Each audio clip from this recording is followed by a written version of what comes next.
നമുക്ക് ഈ അടുത്ത കാലത്തായിട്ട് ധാരാളം പ്രകൃതി ദുരന്തങ്ങൾ വരുന്നുണ്ട്. അതിൽ ഒരു മുഖ്യ കാരണം ഈ പ്ലാസ്റ്റിക് പോലുള്ള മാലിന്യങ്ങളുടെ കാലാകാലങ്ങളായിട്ടുള്ള ഉപയോഗം, അത് വരുത്തുന്ന പാരിസ്ഥിതിക പ്രശ്നങ്ങൾ. പ്ലാസ്റ്റിക് എന്ന് വെച്ച് കഴിഞ്ഞാൽ അത് സാധാരണ വസ്തുക്കളെ പോലെ പെട്ടെന്ന് ദ്രവിച്ചു പോകുന്ന വസ്തുക്കളല്ല. അത് മണ്ണിൽ ഇങ്ങനെ കിടക്കുമ്പോൾ മണ്ണിൻ്റെ ഫലഭൂയിഷ്ടിയും അതുപോലെ തന്നെ അത് നീർച്ചാലുകൾ, കുളങ്ങൾ, ജലാശയങ്ങൾ, ഓടകളൊക്കെ അവിടെയൊക്കെ പോയിട്ട് ഇത് അതിൻ്റെ നീരൊഴുക്കിനെ ബാധിക്കുകയും അതുപോലെ ജീവജാലങ്ങൾ ഇത് ഭക്ഷിക്കുകയൊക്കെ ചെയ്യുന്നതുകൊണ്ട് ജീവൻ്റെ നിലനിൽപ്പിന് തന്നെ ഇതൊരു പ്രശ്നമാണ്. അപ്പം ഇതുകൊണ്ടാണ് ഇപ്പം നമ്മുടെ കേന്ദ്ര ഗവൺമെൻറ്റും അതുപോലെ തന്നെ സംസ്ഥാന ഗവൺമെൻറ്റുകളും ഒക്കെ ഈ ഒറ്റത്തവണ ഉപയോഗിക്കുന്ന പ്ലാസ്റ്റിക്കിന് കർശനമായ നിരോധനം ഏർപ്പെടുത്തണമെന്ന് പറയുന്നത്. അതിൻ്റെ ഭാഗമായിട്ട് ധാരാളം നിയമ നടപടികളിലേക്ക് ഗവൺമെൻറ് നീങ്ങുകയാണ്. അപ്പോൾ ഇങ്ങനെ വരുമ്പോൾ പ്ലാസ്റ്റിക്കിൻ്റെ ഉപയോഗത്തിന് നിയന്ത്രണം വരികയും എന്നാൽ പ്ലാസ്റ്റിക് അങ്ങനെ മൊത്തമായിട്ട് നമുക്ക് നിരോധിക്കാൻ പറ്റാത്ത ഒരവസ്ഥ വരികയും ചെയ്യുന്നുണ്ട്. അപ്പം അങ്ങനെ ഉള്ള ഒരവസ്ഥയിൽ ഇതിൻ്റെ ഒരു പരിഹാരമെന്ന് പറയുന്നത് നമ്മൾ ആൾട്ടർനേറ്റായിട്ടുള്ള പ്ലാസ്റ്റിക്കിന് പകരം ഉപയോഗിക്കാവുന്ന വസ്തുക്കൾ നിർമ്മിക്കുക എന്നുള്ളതാണ്. അത് ശാസ്ത്ര സമൂഹത്തിൻ്റെ ഒരു ഉത്തരവാദിത്വമാണ്, കടമയാണ്.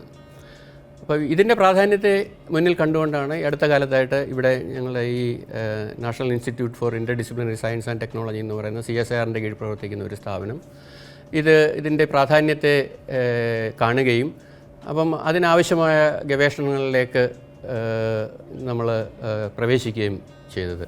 നമുക്കിവിടെ ധാരാളം ഈ കാർഷിക മേഖലയുമായിട്ട് ബന്ധപ്പെട്ട ധാരാളം പാഴ്വസ്തുക്കളുണ്ട്. വിളവെടുപ്പിന് ശേഷം വരുന്ന അതിൻ്റെ ഓലയും അതിൻ്റെ നാരും അതിൻ്റെ മറ്റ് അവശിഷ്ടങ്ങളുമൊക്കെ.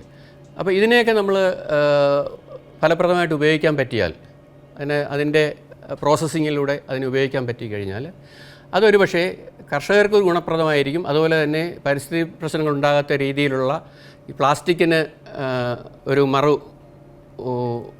വശമായിട്ട് നമുക്കതിനെ ഉപയോഗിക്കാൻ പറ്റും എന്നുള്ള ഒരു കാഴ്ചപ്പാടിൽ ആണ് നമ്മൾ ഈ ബയോഡീഗ്രേഡബിളായിട്ടുള്ള പാത്രങ്ങൾ, പ്രത്യേകിച്ചും നമ്മൾ ഭക്ഷണം കഴിക്കാനൊക്കെ ഈ ഒറ്റത്തവണ ഭക്ഷണം കഴിക്കാൻ ഉപയോഗിക്കുന്ന ചില ചടങ്ങുകൾക്കൊക്കെ, കല്യാണം അതുപോലെ തന്നെ മറ്റ് ചടങ്ങുകൾക്കൊക്കെ ഉപയോഗിക്കാവുന്ന കപ്പ്, അതുപോലെ തന്നെ ഗ്ലാസ്, ഈ സ്പൂണ്, ഇവയൊക്കെ നിർമ്മിക്കാനുള്ള ഗവേഷണത്തിൽ ഏർപ്പെട്ടത്. അതിൻ്റെ ഭാഗമായിട്ട് നമ്മൾ കുറച്ച് വസ്തുക്കളൊക്കെ ഉപയോഗിച്ചിട്ട് 2-3 തരത്തിലുള്ള വസ്തുക്കൾ ഉണ്ടാക്കി അതിൻ്റെ ഉപയോഗ സാധ്യതയെക്കുറിച്ച് സുദീർഘമായ പഠനം നടത്തി. ഇതിന് നമ്മളെ പല ഇൻഡസ്ട്രികളും സഹായിച്ചു. നമ്മൾ സാങ്കേതികവിദ്യ ഡെവലപ്പ് ചെയ്തിട്ട് നമ്മൾ ആ ഇൻഡസ്ട്രികൾക്കൊക്കെ കൈമാറി കഴിഞ്ഞു. അവർ അത് വ്യാവസായിക അടിസ്ഥാനത്തിൽ ഉൽപ്പാദിപ്പിക്കാനുള്ള പദ്ധതികളുമായിട്ട് മുന്നോട്ട് പോവുകയാണ്. അത് സക്സസ്ഫുള്ളായിട്ട് വരികയാണെങ്കിൽ അതൊരു ഒറ്റത്തവണ ഉപയോഗിക്കുന്ന പ്ലാസ്റ്റിക്കിന് പകരമായിട്ട് പ്രകൃതി സൗഹാർദ്ദപരമായിട്ട് ഉപയോഗിക്കാൻ പറ്റുന്ന വസ്തുവായിട്ട് ഡെവലപ്പ് ചെയ്യാൻ പറ്റും. ഒരുപാട് സാമ്പത്തിക നേട്ടം ഉണ്ടാക്കാൻ പറ്റും. കർഷകർക്കത് ഗുണപ്രദമാകും.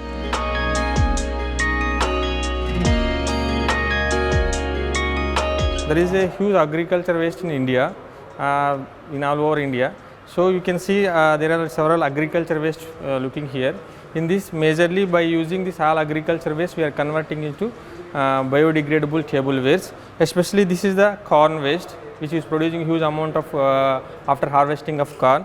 This is also apple prune, apple twigs, which will where after harvesting of apples we will get a huge waste. And also this is the wheat bran, and where during the production of wheat there is a huge amount of waste will generate.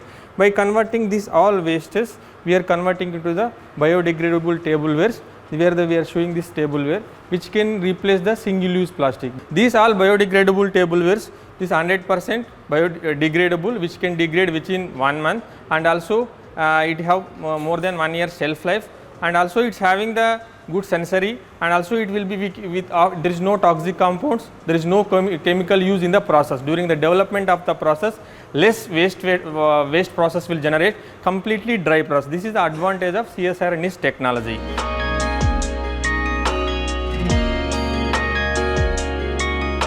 ഞങ്ങളിവിടെ മെയിനായിട്ട് develop ചെയ്യുന്നത് agro waste ഉപയോഗിച്ചിട്ടുള്ള biodegradable മെറ്റീരിയൽസാണ്.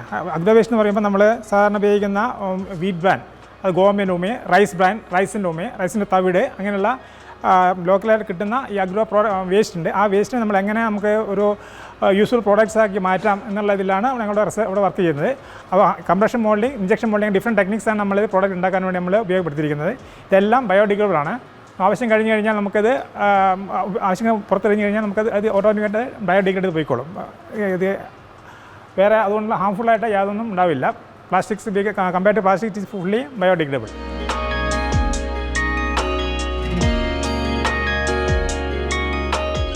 So in this activity, I am basically working in the area of equipment selection, material energy balances, costing and feasibility analysis.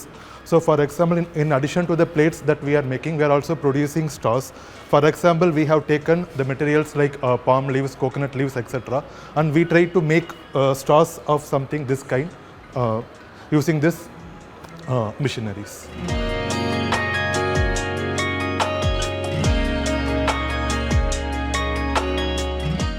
ഈ ടെക്നോളജിയെ സംബന്ധിച്ച് എനിക്ക് പറയാനുള്ളത് എന്തെന്നാൽ ഞങ്ങൾ ഉദ്ദേശിക്കുന്നത് ഈ ടെക്നോളജിയുടെ മാക്സിമം പെനിട്രേഷൻ ടു ദ സൊസൈറ്റിയാണ്. അതായത് കൂടുതൽ പേർ ഈ ടെക്നോളജി എടുക്കണം. കാരണം നമുക്കറിയാം പ്ലാസ്റ്റിക്കിൻ്റെ ഉപയോഗം കൂടുതലായി വരുന്ന ഈ കാലഘട്ടത്തിൽ എങ്ങനെ പ്ലാസ്റ്റിക്കിനൊരു ആൾട്ടർനേറ്റീവ് ഉണ്ടാക്കാം എന്നതിനെക്കുറിച്ചാണ് ഞങ്ങൾ റിസർച്ച് ചെയ്തത്. അതിൻ്റെ ഫലമായി ഉണ്ടായ ഒരു പ്രോഡക്റ്റാണിത്.